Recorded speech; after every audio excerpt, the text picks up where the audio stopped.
Hello there guys, and welcome back to the channel. So in this video I'm going to be showing you a really awesome build that I have made specifically for the new Eyasluna hand cannon, which is a returning weapon from D1. But the thing is about the D2 version is that it is stasis, and it can also roll with the perk Headstone, and with the right setup you can turn it into a ad clearing machine. Headstone kind of acts like Firefly but for stasis, and with the right setup you can have it do incredible amounts of damage, killing hordes of enemies in just one explosion, and it's really fun. So we have a full build based around it. The other two weapons besides Eyasluna are completely optional, so don't worry about that. I will be showing my personal favourite setup with it, and my personal favourite setup with Shadebinder, but I'm going to show an alternate version of Shadebinder as well, and then again, obviously, the weapons that you choose to pair with it are completely optional, so just keep that in mind. Alright, so getting into the actual subclass itself, I may as well get this out of the way first because I will be changing it for different things. This is the general setup that I use with it. So I use Glacial Harvest and I use Ice Flare Bolts. Ice Flare Bolts will make it so that killing enemies who are frozen will actually spawn little cold snap grenades basically, and they will freeze other enemies as well, which is perfect for a weapon that has Headstone, because you're going to be freezing a lot of things. Also, obviously being on stasis itself, you're going to be freezing a lot of things anyway, so it's just nice to have constant and consistent freezes across the board. Glacial Harvest is going to be used for a few mods later on. You probably already know what they are, but yeah, this is kind of a mandatory aspect now on Shadebinder, so if you got it, put it on. As for grenades, I'm going to be using Glacianades because they just do a heap of damage with the setup that we're using, and they do a lot of damage with the fragments we're using. Now for the fragments, this is where it gets a bit tricky. You can kind of change this up as you want. All of this isn't mandatory. I just like using the setup that I have, but we will be changing Whisperer Chains, and I'll get to that soon. So first off, we have Whisperer Chains, which basically gives us DR when we're near a frozen target or a stasis crystal. I personally really like this, one for the recov, but also because Headstone makes stasis crystals. So having this on means you will have pretty much permanent DR, as long as you're getting kills. And then obviously I have a Glacianade to actually give me more DR anyway. And then Headstone will freeze enemies, my melee will freeze enemies, my grenade will freeze enemies, Ice Flare Bolts will freeze enemies, which means I have DR from all of those enemies as well. So it's just really nice. It's basically just a really nice survivability option, but it is optional. Now we have Whisperer Shards, which makes it so that when I destroy a crystal, I get grenade recharge, and that's really nice just for more nades, since Glacianades do take a while to come back. And I do have 100 discs, but they still take a little bit, so it's whatever. I just like having the extra cooldown. This is also optional as well, you don't have to have this, but I just like it. Then we have Whisperer Fishes. Now this is mandatory, you have to have this. This is a game changer. Basically, when you destroy a stasis crystal or a frozen target, the damage and the size of the explosion that it creates is way bigger, and it really does do a lot more damage. This is what makes Headstone become Firefly. So you'll kill an enemy, they'll spawn a crystal, you can shoot the crystal, it explodes, and it just kills everything around it, guaranteed. It is awesome. And then I have Whisperer Conduction, which makes it so that Stasis Shards track to me, that goes hand in hand with Glacial Harvest for the mods that I have coming up. Now, the alternate thing that you can do is take off Whisperer Chains and put on Whisper of Rending. Now what this does is will make this will make Eyasluna one-shot the crystals. It does say kinetic weapons, but it works for stasis weapons. I'm not sure why, but it does. So normally Eyasluna takes 2 shots to destroy a crystal that it makes through Headstone, but you can actually put this on and make it only take 1 shot. I actually do use this with a specific setup. You can see here I have this setup where I have 110 recov, triple 100, and then I can put this on, so now I still have triple 100 and stasis crystals get shot in one go and explode with one shot, which is awesome. But that's Shadebinder out the way. Onto stats, of course, you want 100 recov for Warlock in this case. I don't know, I mean, 100 recov is kind of mandatory for everyone. I like it for Warlock, obviously, because of my Rift cooldown. But, you know, having 100 recov is just great for survivability across the board in PvE. And it's just, it really is just nice. I have 100 discs because Glacier Nades and, I mean, that's it really, just Glacier Nades. They're really strong. And with Whisper of Fissures, you're going to be completely destroying things, so having grenades as fast as possible, even with the fragment, is very, very valuable. And then I have 100 int, because supers take way too long to cool down on Stasis. I mean, it's almost 8 minutes right now, with 100 int. So having int is very valuable as well. You don't need it at 10, you don't need triple 100s, but it is recommended that you have triple 100s like this. The other stats mean absolutely nothing for Warlock. Strength means nothing because we have Shards, which gives us a heap of strength ability energy, or melee ability energy. Res doesn't really mean anything in PvE, especially since we have basically permanent DR, and then Moby means nothing on a Warlock, unless you're using like Ager's Edge or something. So it is what it is.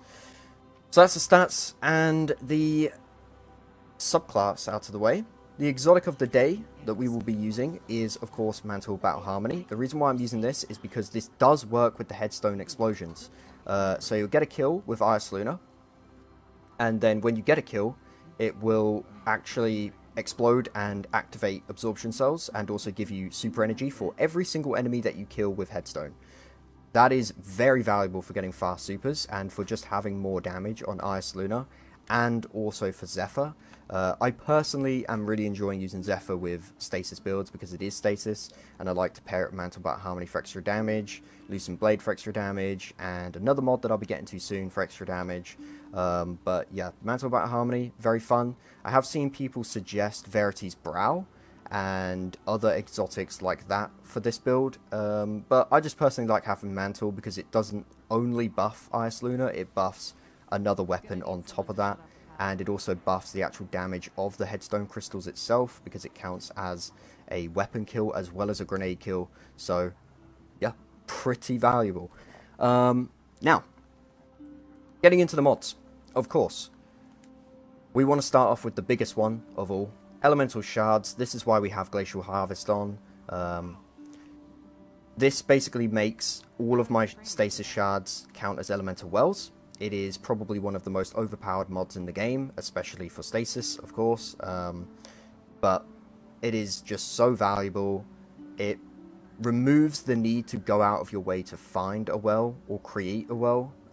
You can literally just throw a Glacial Nade or fire your melee, and boom, you've got Elemental Wells right there. Awesome. Now, of course, we're pairing that with Elemental Charge once again. This is our Charge with Light mod of the day. We are using this because it's just easy. You get 2 stacks for every 1 well, and since every single shard counts as 1 well, we will pretty much permanently be charged. Now, we're using our charge on, of course, Lucent Blade, as I mentioned, because I'm using a sword. This is pretty mandatory for a sword. I do have Duelists, which I'm pretty sure stacks with Lucent Blade, but regardless, you want the damage. It's a 35% damage buff that does stack with the next mod that I will be showing. It does not stack with Mantle Battle Harmony, so keep that in mind. It does also not stack with Bubble or Well. So, just keep that in mind. If you think you're going to stack them, they do not stack. But they do stack with our final mod of the day here, Font of Might. This is probably my favourite mod in the game. Basically, what this means and what this does is you pick up an elemental world that matches a subclass, which of course we'll be doing, and then it gives you a 25% damage buff that stacks with every single debuff, empowering buff, and miscellaneous buff in the game. It stacks with everything, so it's a flat 25% increase to your weapons that match your subclass, that stacks with everything. So this will stack with Lucent Blade, which means I have Font of Might and Lucent Blade active for Zephyr at all times. I'll also have Absorption cells and Font of Might active for Eyasluna at all times. and that's just awesome. And then the rest of the mods are kind of just like finders, reserves, whatever, you know. I just realized I'm using trace rifle here as well. So, you know, just general stuff for your weapons. I'm also using particle deconstruction, which is optional. I'm using particle deconstruction because I'm using a fusion rifle with my weapons. But if you're not using a fusion rifle, you can put something else there. You could even put well a potency if you want more supers with Eyasluna and Zephyr. And I don't know, it's completely up to you after that point. But these are the mods I'm using. That's the build. That was the fragments I'm using, and everything else in between. So, now I'm going to cut to some gameplay, showing off how the build works, and how Headstone interacts with Mantle, Battle Harmony, etc, etc. So, hopefully you enjoy the build, and hopefully you enjoy the gameplay. Let me know what you think, and see you in the next one. Adios. So, real quickly, just before I get into the gameplay, I actually forgot to show the weapon itself, I'm pretty sure. But yeah, here's Headstone. This is what it does. This is what you want.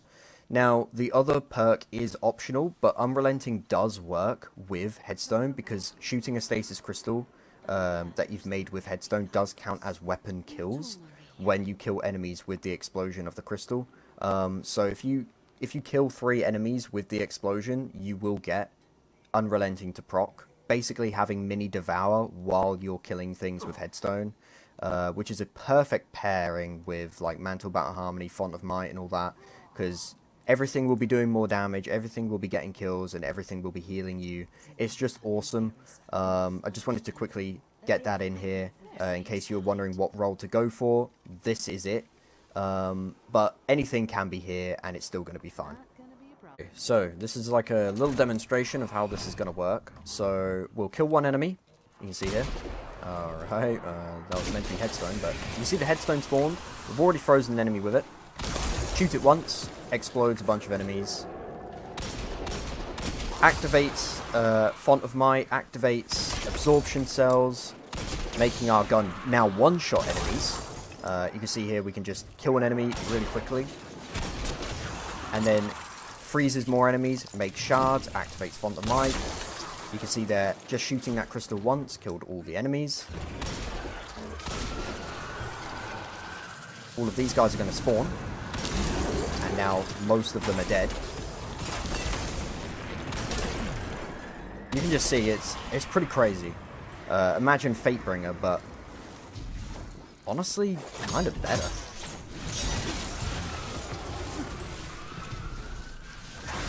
We had Font of Might obviously active for that guy, so we just delete him. We had Lucent Blade as well. So yeah, you can see here, it's just, I mean, it's just incredible. Very fun. Mantle, Battle Harmony just makes things so much better because everything does more damage. It's incredible. I really love it. It's very fun. That's really all the gameplay I need to show. I mean, what else is there? That was a perfect example of exactly how this thing is going to work in everyday content. And since it's a primary, and a very good one, you can pair this with like reeds as well. And maybe even like an overload weapon. You could use this in endgame content for sure. Grandmasters, raids, whatever, that require champion mods and stuff.